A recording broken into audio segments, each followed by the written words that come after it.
Halo semuanya, selamat datang kembali di channel kami. Pernahkah kalian bertanya-tanya, bagaimana sebuah negara di tengah-tengah kawasan yang penuh gejolak bisa menjadi oase stabilitas? Hari ini, kita akan melakukan perjalanan melintasi waktu, menelusuri kisah luar biasa salah satu negara paling bersejarah di Timur Tengah. Dari kota kuno Petra yang megah hingga menjadi pemain kunci di panggung dunia modern, mari kita ungkap sejarah lengkap Jordan. Perjalanan kita dimulai lebih dari 2000 tahun yang lalu, dengan sebuah peradaban pedagang yang cerdik dan ahli bangunan yang ulung, bangsa Nabatea. Di jantung kerajaan mereka, tersembunyi di antara ngarai batu pasir berwarna mawar, berdirilah ibu kota mereka yang legendaris, Petra. Bayangkan sebuah kota yang dipahat langsung dari tebing batu. Bangsa Nabatea bukan hanya membangun monumen ikonik seperti Al-Khazneh atau The Treasury yang sering kita lihat di film-film. Tetapi mereka juga menciptakan sistem pengelolaan air yang sangat canggih di tengah gurun. Keahlian mereka dalam perdagangan, terutama rempah-rempah berharga seperti kemenyan dan mur, menjadikan Petra sebagai salah satu pusat komersial terkaya di dunia kuno. Lokasinya yang strategis di persimpangan jalur perdagangan antara Arab, Mesir, dan Suriah, menjadikan kerajaan ini kekuatan yang patut diperhitungkan. Namun, kejayaan Petra tidak berlangsung selamanya. Pada awal abad kedua Masehi, Kekaisaran Romawi yang perkasa mengalihkan pandangannya ke timur dan menaklukkan kerajaan Nabatea. Di bawah kekuasaan Romawi, wilayah yang sekarang kita kenal sebagai Jordan menjadi bagian dari provinsi Arabia Petraea. Warisan Romawi masih bisa kita lihat hingga hari ini.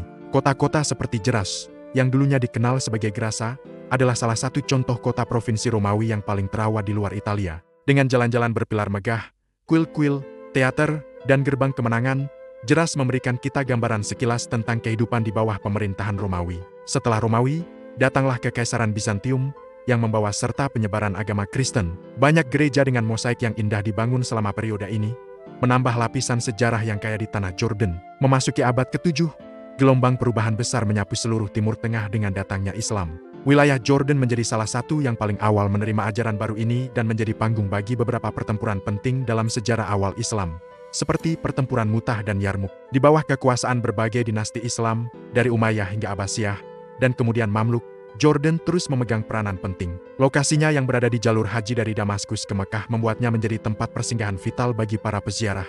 Banyak kastil gurun yang dibangun pada masa Umayyah, seperti Qasr Amra dan Qasr Karana, yang berfungsi sebagai tempat peristirahatan, benteng pertahanan, sekaligus pusat pertanian. Kastil-kastil ini menunjukkan perpaduan arsitektur yang unik dan memberikan wawasan tentang kehidupan para penguasa pada masa itu.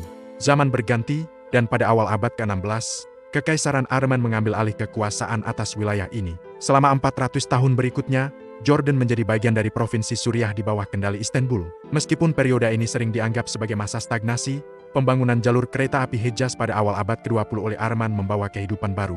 Jalur kereta ini, yang membentang dari Damaskus hingga Madinah, dirancang untuk memudahkan perjalanan haji, namun juga memiliki tujuan strategis dan ekonomi yang penting bagi kekaisaran. Keberadaan jalur kereta ini nantinya akan memainkan peran kunci dalam peristiwa besar berikutnya yang mengubah wajah Timur Tengah untuk selamanya. Perang Dunia Pertama menjadi titik balik dalam sejarah Jordan, bekerja sama dengan pasukan sekutu, terutama Inggris yang dipimpin oleh tinggi Lawrence atau yang lebih dikenal sebagai Lawrence of Arabia. Suku-suku Arab di bawah pimpinan Sharif Hussein dari Mekah melancarkan pemberontakan Arab melawan Kekaisaran Arman. Mereka berhasil mengganggu jalur pasokan Arman, termasuk jalur kereta api Hejaz, dan membantu mengusir kekuasaan Turki dari wilayah tersebut. Setelah perang berakhir, Kekaisaran Arman runtuh, dan peta Timur Tengah digambar ulang oleh kekuatan Eropa. Wilayah Jordan, yang saat itu dikenal sebagai Transjordan, berada di bawah mandat Inggris. Pada tahun 1921, putra Sharif Hussein, Abdullahi, diangkat sebagai Emir Transjordan, meletakkan fondasi bagi berdirinya negara modern. Setelah puluhan tahun berada di bawah mandat Inggris, Emirat Transjordan akhirnya meraih kemerdekaan penuh pada 25 Mei tahun 1946 dan menjadi kerajaan Hashimiyah Jordan dengan Abdullahi sebagai raja pertamanya. Namun, kemerdekaan ini datang bersamaan dengan tantangan besar. Konflik yang terjadi di wilayah tetangga pada tahun 1948 membawa dampak mendalam bagi Jordan. Perang ini tidak hanya mengubah perbatasan tetapi juga menyebabkan gelombang besar pengungsi Palestina yang mencari perlindungan di Jordan. Peristiwa ini menjadi bagian dari sejarah kelam kawasan tersebut, membentuk demografi dan politik Jordan secara signifikan. Raja Abdullahi sendiri menjadi korban dari ketegangan politik yang terjadi pada masa itu, dan kepemimpinan kemudian diwariskan kepada cucunya, Raja Hussein. Di bawah kepemimpinan Raja Hussein yang memerintah selama hampir 47 tahun, Jordan menavigasi periode yang sangat sulit dalam sejarah Timur Tengah modern. Dikelilingi oleh konflik dan ketidakstabilan, Raja Hussein dengan bijaksana berhasil menjaga kedaulatan dan stabilitas negaranya. Ia memainkan peran penting sebagai mediator dan penengah dalam berbagai konflik regional. Meskipun menghadapi tantangan ekonomi dan tekanan politik yang luar biasa, ia berhasil membangun institusi negara yang kuat, memodernisasi angkatan bersenjata, dan meningkatkan taraf hidup rakyatnya. Kebijakannya yang pragmatis dan visinya yang jauh ke depan membuat Jordan dihormati di panggung internasional. Pada tahun 1999, takhta diwariskan kepada putranya, Raja Abdullah II yang melanjutkan warisan ayahnya. Di bawah kepemimpinannya, Jordan terus mempromosikan citra sebagai negara yang moderat, stabil, dan terbuka. Raja Abdullah II fokus pada reformasi ekonomi, pendidikan, dan politik untuk menghadapi tantangan abad ke-21.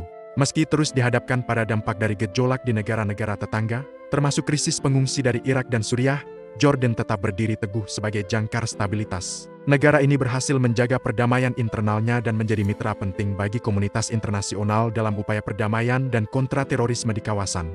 Jadi, dari para pedagang Nabatea yang memahat kota di tebing batu, hingga para Raja Hasyimiyah yang memimpin negara modern melalui badai politik, sejarah Jordan adalah kisah tentang ketahanan, adaptasi, dan kebijaksanaan. Ini adalah bukti bagaimana sebuah bangsa dapat berkembang di persimpangan peradaban, menyerap pengaruh dari berbagai kekaisaran, dan pada akhirnya, menempa identitasnya sendiri sebagai suara moderasi dan perdamaian di salah satu kawasan paling dinamis di dunia. Terima kasih sudah menonton perjalanan kita menelusuri sejarah Jordan yang luar biasa ini. Apa bagian favorit kalian dari kisah ini? Beritahu kami di kolom komentar ya. Jangan lupa untuk like, subscribe, dan nyalakan lonceng notifikasi agar tidak ketinggalan video-video kami selanjutnya. Sampai jumpa.